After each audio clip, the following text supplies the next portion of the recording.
Welcome to Friday Afternoon at the Manor, Friday, May 7th with Debbie Danbrook.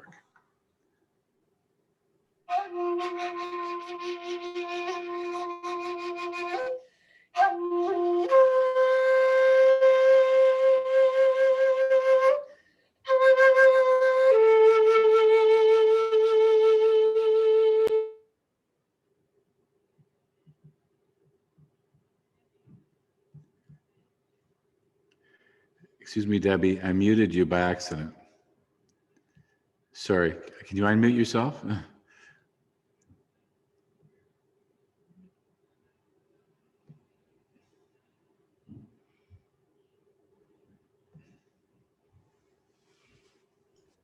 I did it.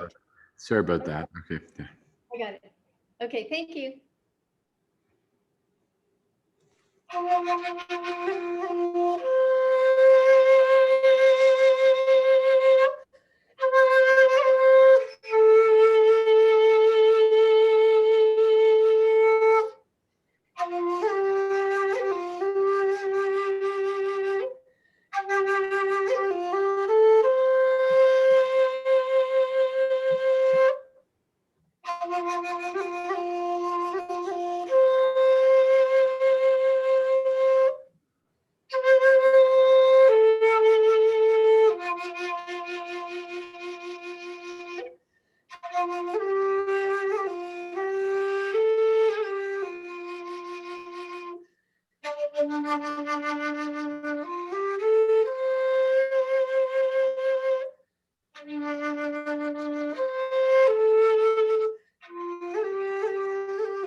Well, welcome. I can see people coming in. I'm just going to share the screen and at this point in time, and there we are. Can everybody still see us? Good. Okay, great. And I think sunsets are always a great delight.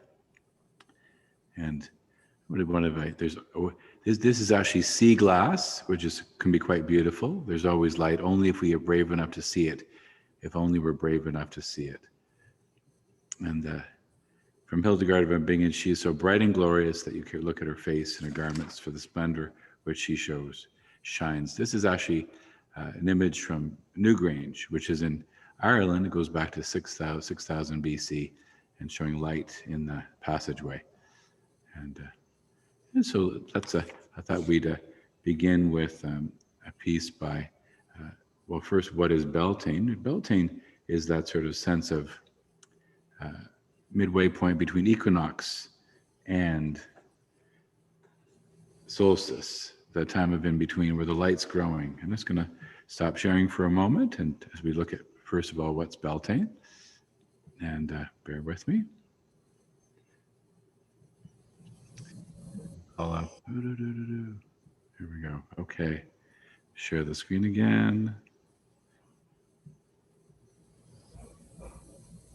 There we are. Oh. Get better at this with time.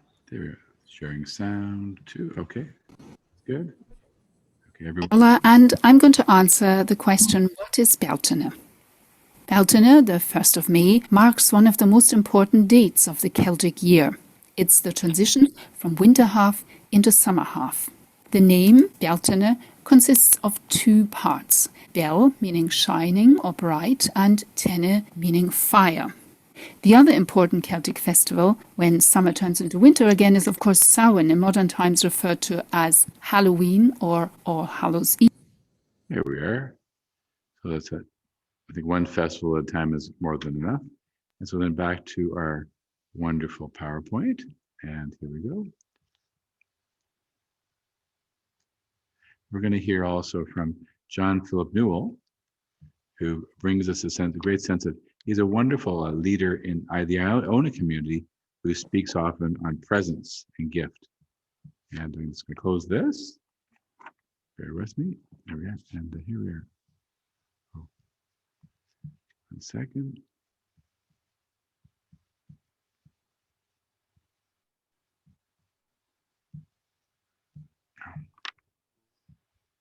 And make sure the sound is sharing, always important. Here it is. Prayer book, Sounds of the Eternal. In the gift of this new day, in the gift of the present moment, in the gift of time and eternity intertwined, let us be grateful. Let us be attentive. Let us be open to what has never happened before. In the gift of this new day, in the gift of the present moment, in the gift of time and eternity intertwined.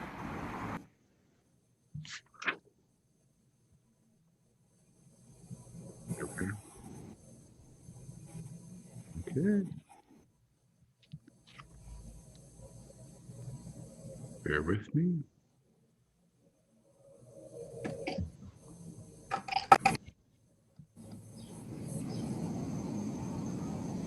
And again, Beltane's very much about the sense of fire and sunrise and sunset, lighthouses.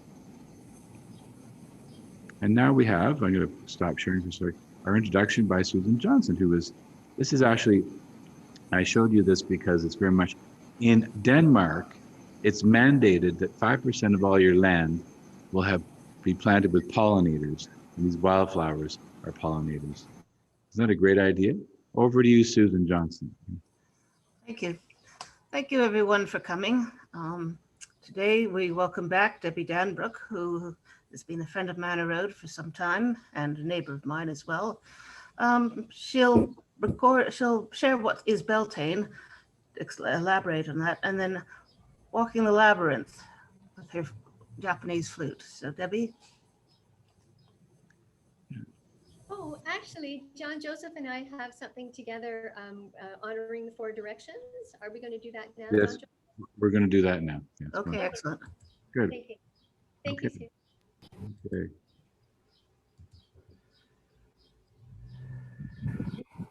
One second. Can I turn on? Can everybody still see each other? Good. Good. Over to you, Deb.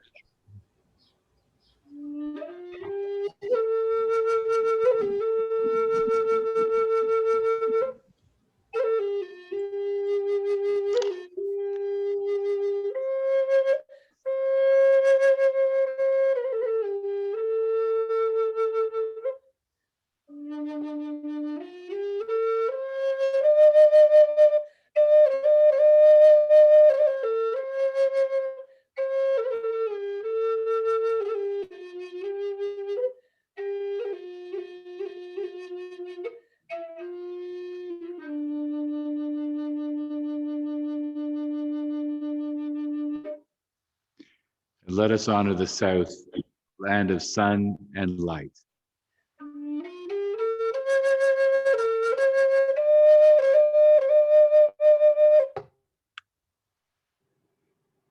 And let us honor the west land of earth and soil.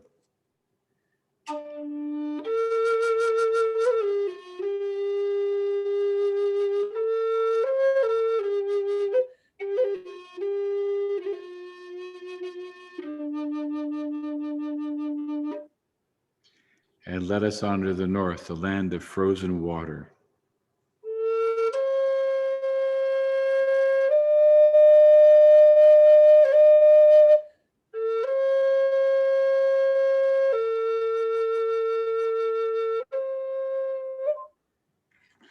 And let us honor the east, the new day, and the air we breathe.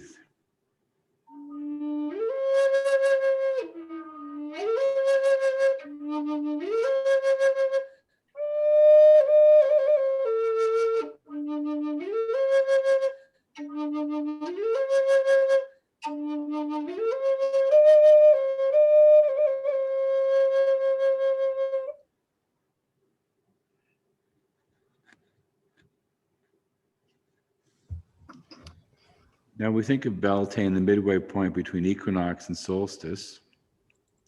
It's very important. I know so many of you don't have a labyrinth right now, but what I'm going to do is I'm going to reverse my screen and I'm going to have a moment of walking the labyrinth, and then you can, in your mind's eye, walk with me, and we'll get to listen to Debbie. 1 second, I'm just going to reverse my screen, and then we can see the labyrinth. There we are.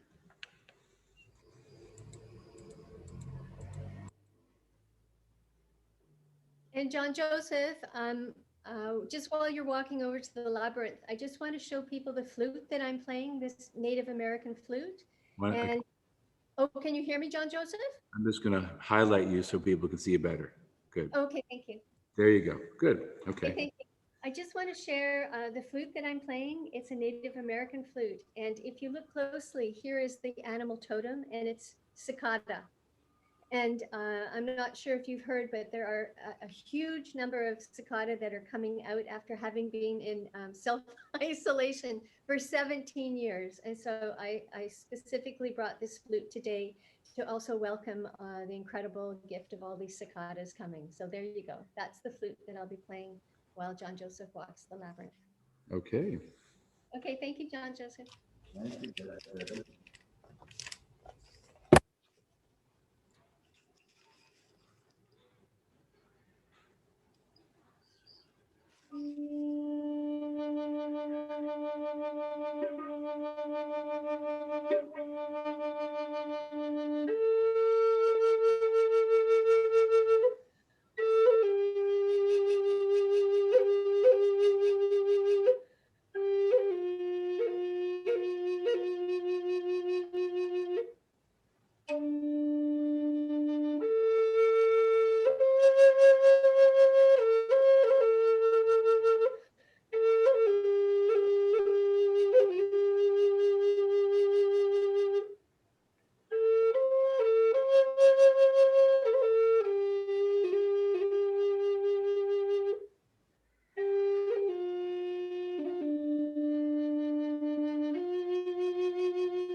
Well, thank you, Debbie. I thought it's always a delight to hear you play and invite us to experience that sound.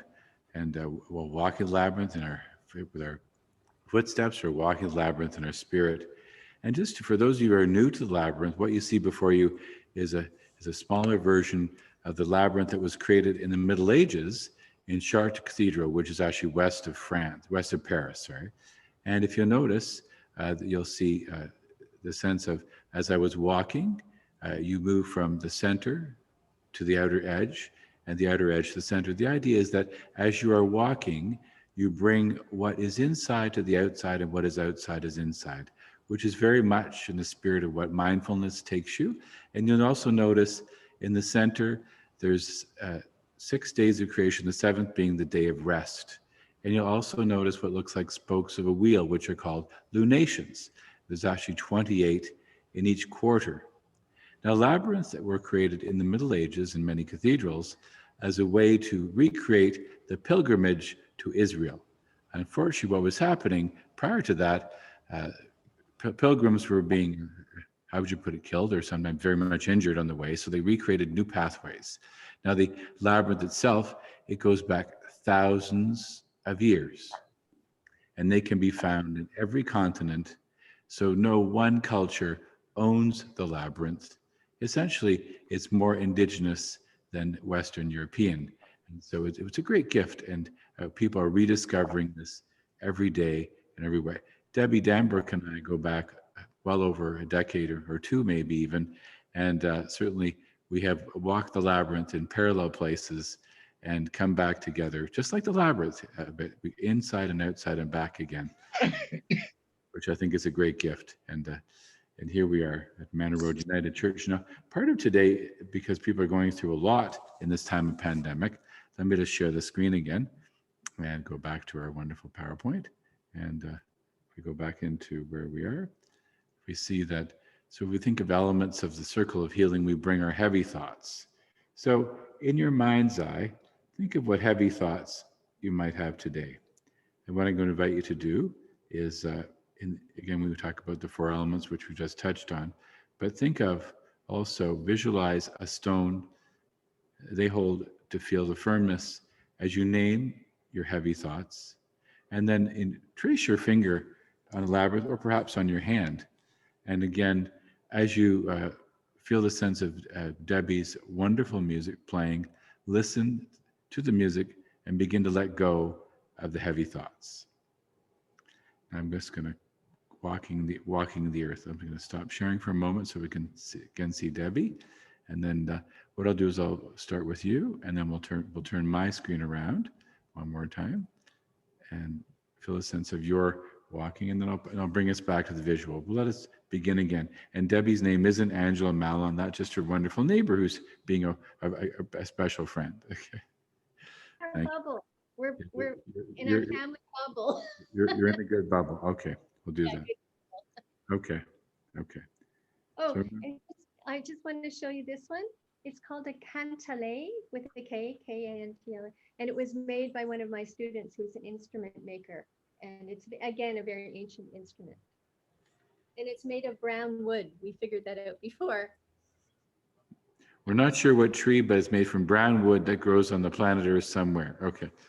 Brown wood. Okay. Yeah.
So I think, Debbie, you said a friend of yours made that. Do they make lots of different instruments? Yes, he makes flutes. His name is Robbie Anderman, and he lives in the woods somewhere in the Ottawa Valley. I've never been to his place, but I always imagine he lives in a hobbit house. He's Okay. that kind of guy. Very, very much connected to the earth and the land. That's very powerful. That's So very, pretty. yes. And so I'm going to just begin to share the screen, show the PowerPoint one more time, and then we'll go back to this for a second. We think of the next part. Walking the Labyrinth is also about nurturing. This is a friend of mine. This is one of her son, and they're actually live near Gravenhurst. And it's a great story because her and her partner adopted 4 children, all of which share the same mom, and so they've provided a home. And when we think of nurturing thoughts, we think of, again, walking near water, the wonder of daffodils that are all around us.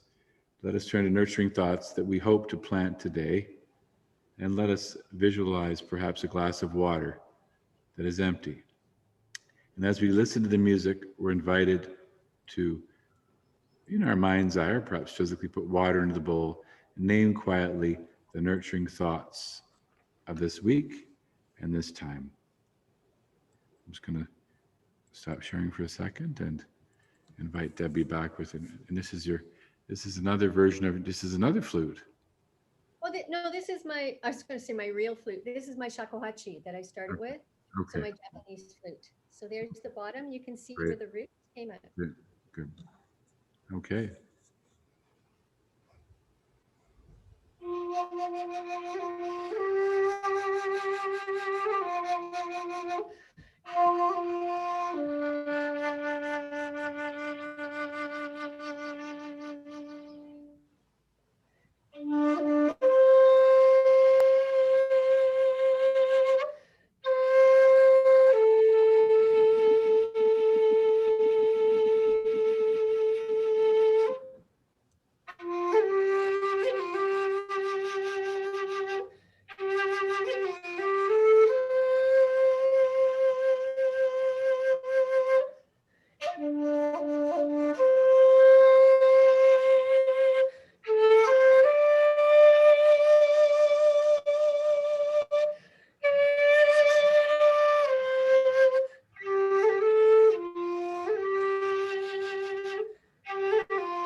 It's very powerful. When we think of the fire, we think of the light that's growing.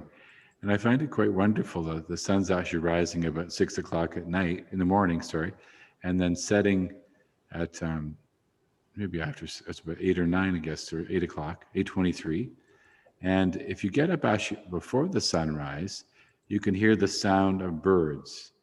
I've noticed this when, especially if I'm out walking the dog, and I happened to phone one of my friends in the morning, and they said, "What is that sound?" I said, "Well, actually, it's the sound of birds, bird song."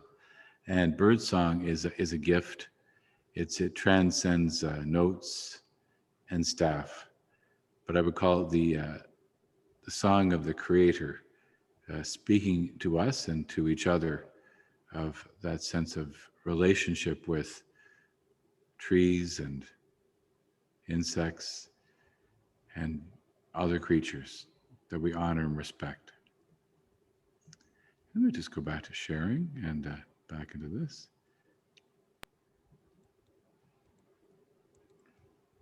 We think of the sunrise or sunset, but taking just that place of nurture by the water where we rediscover ourselves. Birds of paradise, very much. A candle. Walking the labyrinth in the wind. And Debbie, what wind do you have for us now? Oh, I think that this would be the fairy chime wind. Okay.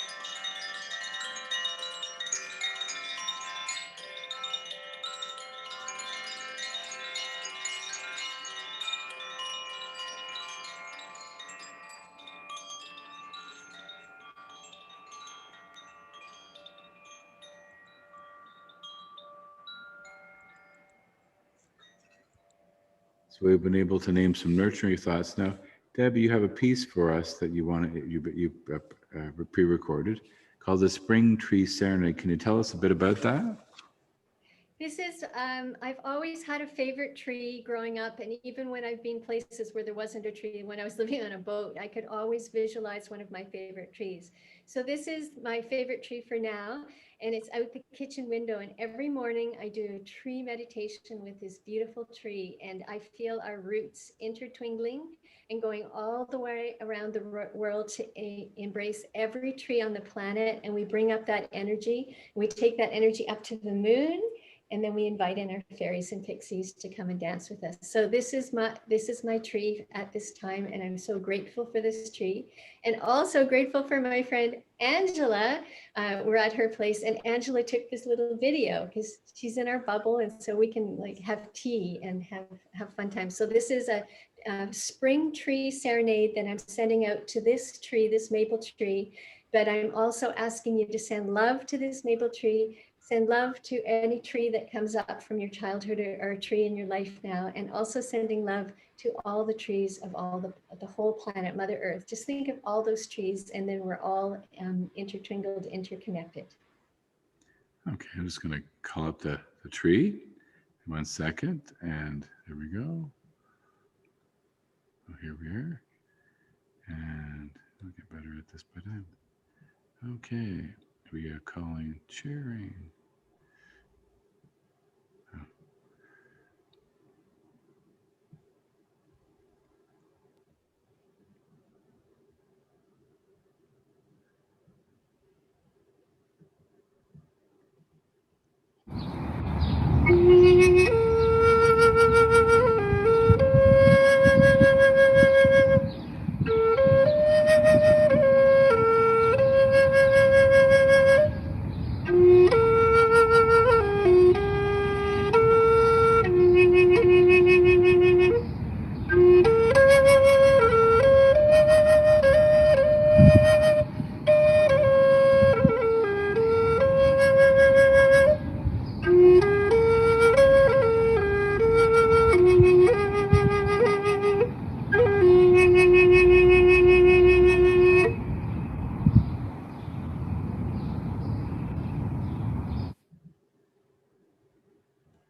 Short and sweet. That's Sometimes that's a good thing. Okay, and then 1 second, let me just go back to, okay. Sorry about that. I got something else coming in. Woohoo. What that is. Okay, we get better at this with time, but not always. Okay. Okay. Oh, in the video, can you hear me? I'm not sure if you can hear me. Could you hear Yeah. the birds? Could you hear Yeah. the birds in the video? Just, it was so perfect from what you were just saying. It's so lovely to hear them. Okay, let's go advance forward. Okay, let's go to now questions and answers, or questions and discoveries. Maybe there's always, I wonder if there's always answers. And so what I can do, if people want to unmute, I can remove our spotlight so you can actually see each other. And there we go. What I'm going to do is put us in gallery view so I can see everybody. And then we'll have a chance for a couple, maybe more Labyrinth voice. If people want to turn on their microphones and maybe ask Debbie a question or myself a question, and maybe say where you're from.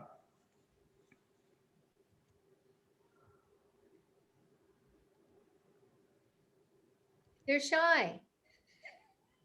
First of all, I want to say thank you very much for that beautiful music and that insight to your views. I think we all need something like that, a way to reconnect and calm ourselves. So thank you. So Thank you so much for sharing this beautiful music and things about Beltane. This is all new to me. I'm learning something every day. So thank you for putting all of this together. It's very uplifting to hear about the light and the elements. Thank you. Thank you, Dan. And Dan's also one of my Shakuhachi students, and she's in Ottawa. Oh, very good. Yeah. Okay. Nice to meet you. Thank you, Dan.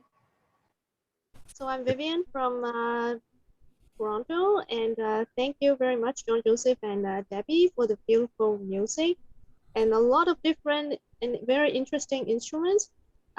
So it's very, in the Labyrinth as well, it's very prayerful. Thank you for bringing this beautiful atmosphere. So Debbie, I was wondering what your music and what traditions is that from? Because I was playing a variety of instruments, so we have quite a few different traditions. But the flute that I started with, and that I usually, this is my main instrument, is Shakuhachi, and this is a Japanese flute. And this flute was traditionally played only by monks as a type of Zen called Sui Zen or blowing Zen.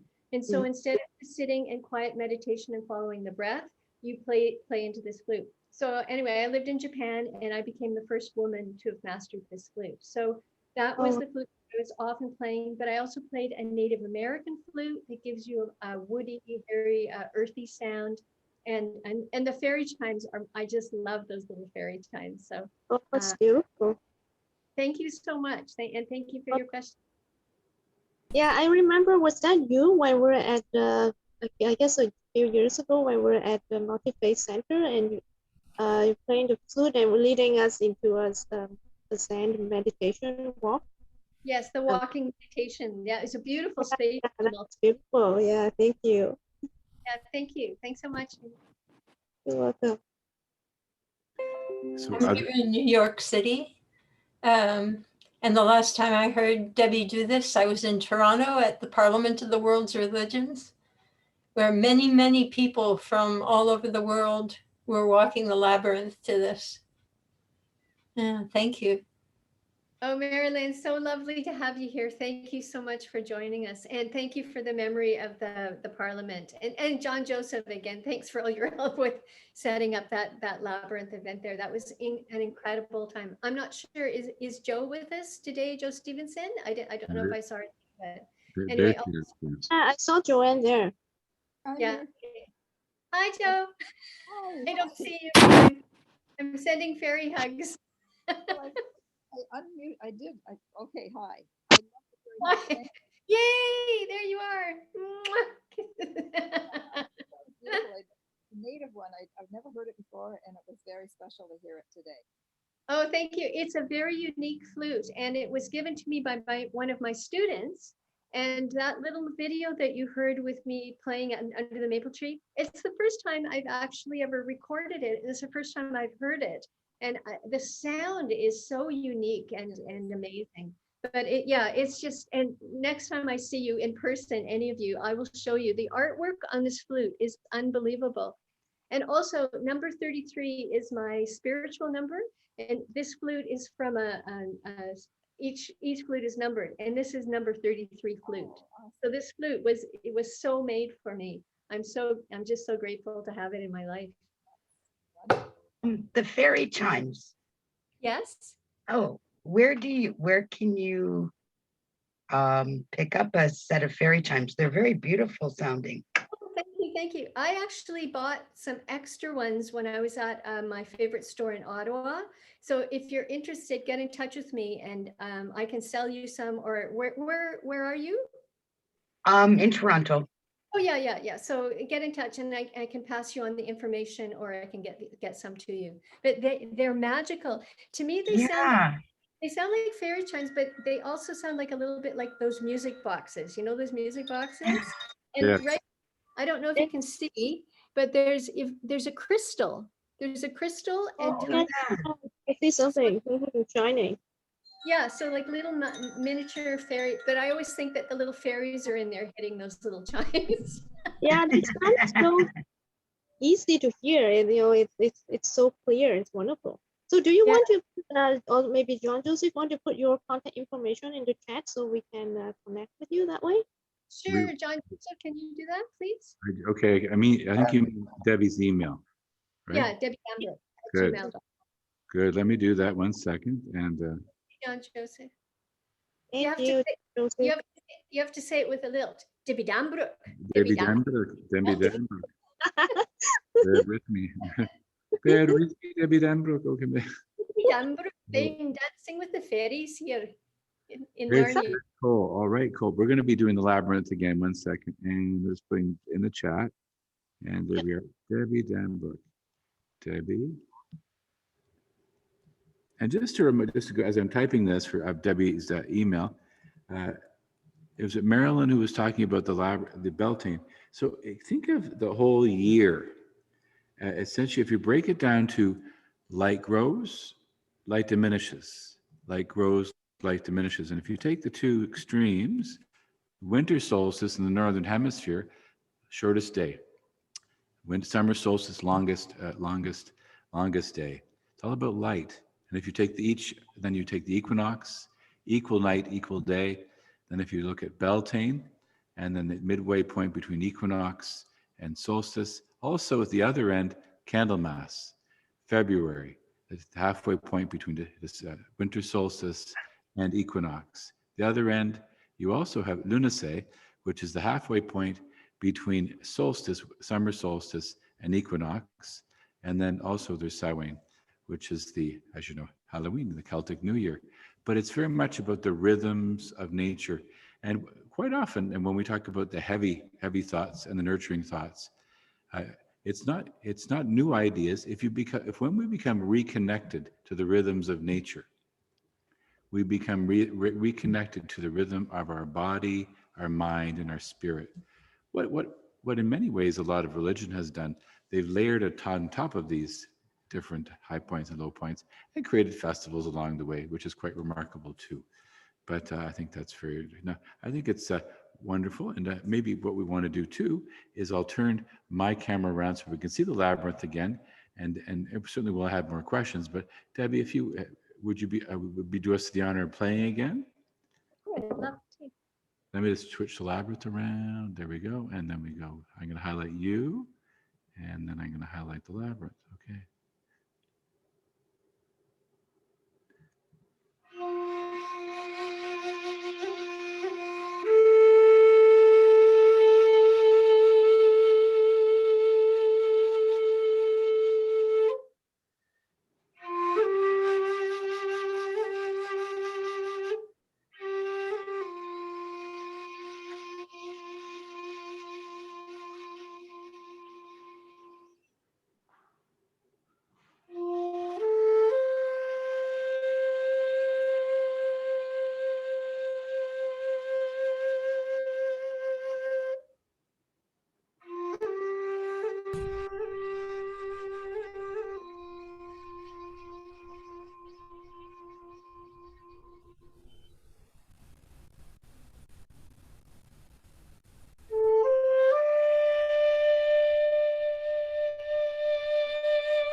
Yeah, thank you, Debbie. And just to remind everyone that the labyrinth you saw before you, again, is the one from replica of the one from Chartres Cathedral. And I'm actually called the watcher, the steward of this labyrinth, because it's actually the property of the Labyrinth Community Network, which you saw Joanne as part of the group today.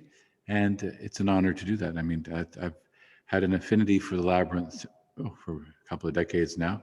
I completed the training conducted by Lauren Artris many years ago in the West End of Toronto in Islington United Church. And again, it's a way of entering into that sense of mindfulness. And when I walk or I invite other people, I say, well, bring some insight you're seeking to understand, or perhaps bring a person or place you'd like to lift up in the light or in prayer, depending on what your tradition might be. And one of the great wonders of a labyrinth is that you can, again, you can have a cloth one, you can have a handheld one. I didn't bring one. I mean, I have one in my office, and you can trace it with your fingers. And actually, you can draw one quite easily. I can send you that if you'd like to find out more. You can email me directly. And simply, if you take and form a cross on a page, and then for little elbows in each corner and a dot, and you connect the dots, you will have what's called the classical labyrinth before you know it. I've actually made one not only on paper, and Debbie, I'm sure you've made one on the ground with stones, I would imagine. Yes, we were lucky to have a house at one point down near Lake Ontario. And every time I walked to the lake, I would pick up 2 stones as part of my aerobics, no, but also to bring back a little feeling of the water. And so I laid a simple 3-circuit, just a small one with string. And then I had a party and I invited people. It was a rock party. So it was like bring rocks. So people brought rocks, and then little by little, I would fill them in with one little pebble at a time. And so just as simple as that, a piece of string or yarn, and then whatever rocks that you can find in your area. And then in the spring, the fairies came, and there was this incredible vines went all around the rocks. I didn't plant anything. And so the rocks were covered with these beautiful vines. So it was just one of my favorite labyrinths. That's remarkable. Now, I wonder where one, if someone wanted to purchase a labyrinth, maybe you could answer that question, or perhaps Joanne could answer that question. Joanne? Yes. If someone wanted to purchase one, what would be the best path? I mean, obviously handheld or something to that effect. Where one might do that, or maybe Debbie knows that question. Yeah. Well, we do have a website, labyrinthnetwork.ca, and on it there are some instructions for how to build one, the classical one. But also to buy them, there is a small list of people who are like under resources, a list of where you can buy them. You can buy them from Veritas in San Francisco, but right. then you're American money. So there is one Canadian source on the website, 1 or 2. Yeah. And if you can't, just get in touch with me through that website. I can answer things if you want. Okay. What about you, Debbie? Do you have sources as well? Yes, I have a friend who makes lovely ones. I just have to check with her and see what her stock is like. So with my email, you can also ask me. I don't have it here, but it's a lovely one and it's very smooth. And then this summer, I have a beautiful 7-circuit one that comes in on the one side, and also on the other side, I have 2 of them that are mirror. And my nephew has just gotten some tool, a thing, and I've been asking him for years, but he said this summer he's going to start making them for me. So I'll have some nice wooden ones at some point. Yeah, so just email me and I'll let you know what I have. Let us know if we can add you to the website too, Deb. Yes, as soon as I get him. I think this is the summer. I think this is the summer I'll get him going because he's got the tool now. So yay. Excellent. And one of the things we did a couple of years ago, we took was it 1x1 sheet of clear plastic, and we used, what was it, sort of a colored resin paint, or it was almost like that white glue. And then we created a hand labyrinth on that by simply tracing, creating it. And then it was quite, because what happens when the resin paint dries, it forms a ridge, which enables you to follow that ridge. I remember you had us do that, Joanne. Yeah. Yeah, yours was lovely. Yeah. And do you remember the beautiful ones Evelyn Morderoux used to make? No. I have one right here in the hallway. I'll just move it. Okay. In the hallway. Oh, wait, there's a labyrinth flying towards us.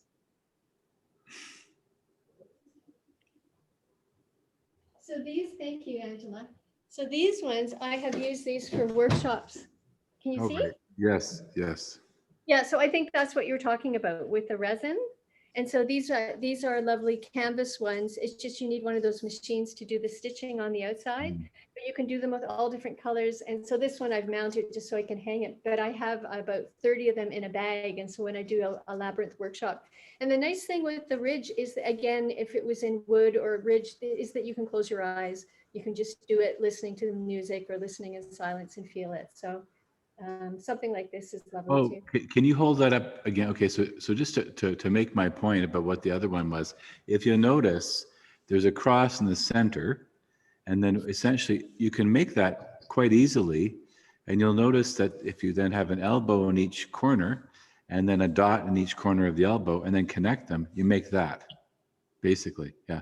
And it's quite remarkable. It's not very complicated. Well, actually, I should probably send that to people because there's actually now YouTube videos you can learn how to make that yourself. And the beauty is how accessible it is. It's quite not complicated at all. And so do people have, I'm sure people have other questions or thoughts on the way. And oh, good. So look at Joanne. Oh, a wealth of information. I love it. See, we didn't plan this at all. No, it's like Carol Merrill and let's make a deal. Here we go. A Wheel of Fortune. So that's exactly what I was talking about. Yeah, see, and you connect those dots, you make that wonderful labyrinth that Debbie just had. Yeah, Perfect. Dot to the line and then the line to the dot, and it works great. Yes, it's quite remarkable indeed.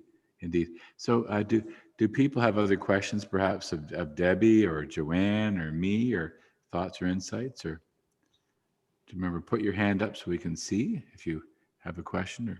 Or a question I would pose to Mike Russell. I'm sure you have Mr. Music. We'll call you Mr. Music. Yes. No, you flatter me.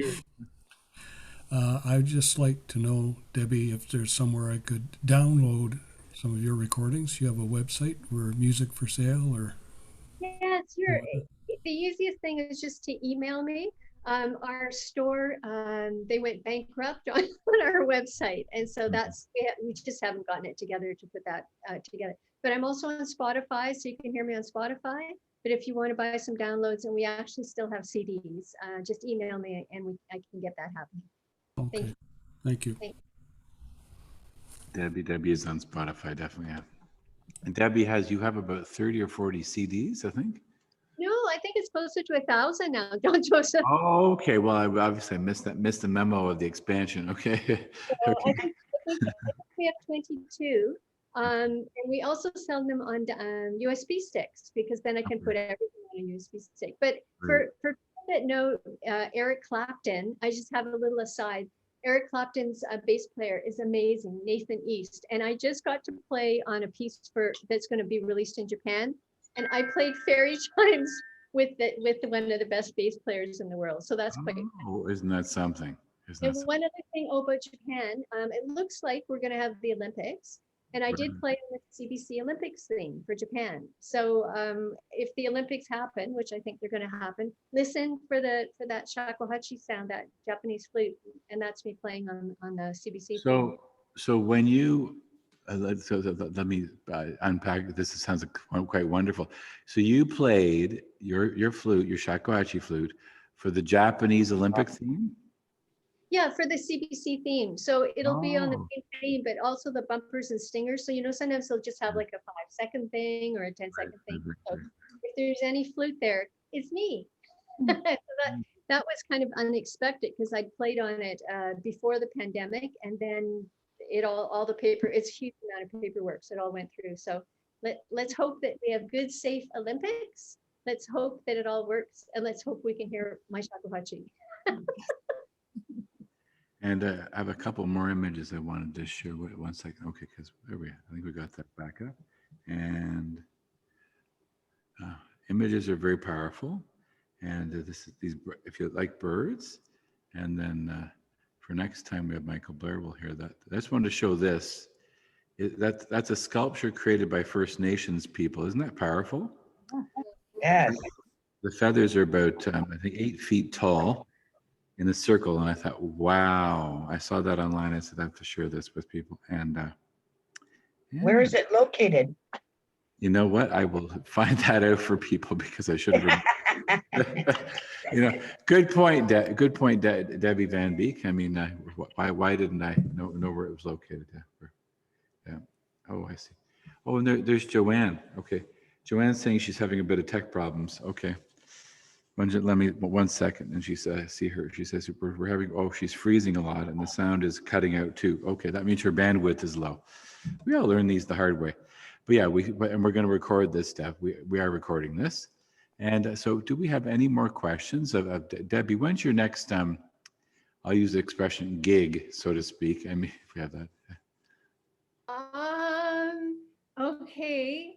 I haven't had like a physical gig in so long. So what I'm doing is I'm doing Zoom calls for students. I'm doing one-on-one Skype healing sessions. I'm doing build your own mantra session for people on Skype or WhatsApp, playing for people.